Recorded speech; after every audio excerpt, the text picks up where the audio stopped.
Hey everyone, let's understand CBC report. CBC का full form क्या है? That is complete blood count report. अभी कुछ पैरामीटर्स होते हैं जो हमको सीबीसी में देखने होते हैं। तो the very first one is haemoglobin. अगर हीमोग्लोबिन लेस है, that means what? The patient is having anaemia. कुछ ऐसे कंडीशंस होते हैं जब हीमोग्लोबिन इंक्रीज हो जाता है। फॉर एग्जाम्पल, जो पेशेंट्स स्मोक करते हैं, when you reach a high altitude, जब डिहाइड्रेशन होता है, and there is one genetic condition which is named as PCV, that is polycythaemia vera. ये कंडीशन में क्या होता है? हीमोग्लोबिन इंक्रीज हो जाता है। Next parameter is TLC, total leukocyte count और द डब्ल्यूबीसी काउंट। जब भी हमें वायरल इन्फेक्शन होता है तो डब्ल्यूबीसी काउंट डिक्रीज होता है, but when you have bacterial infection the WBC count increases. हम सबको पता है there is a most common condition जिसमें प्लेटलेट काउंट लो हो जाता है, that is one dengue.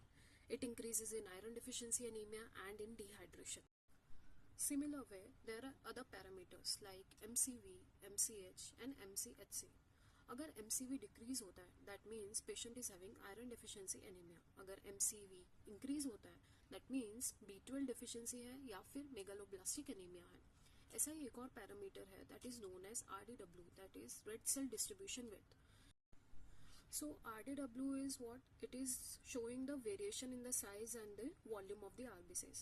Now, in iron deficiency anemia and in thalassemia patient, जब हम उसका ब्लड पिक्चर देखते हैं, we see the microcytosis picture. What is microcytosis?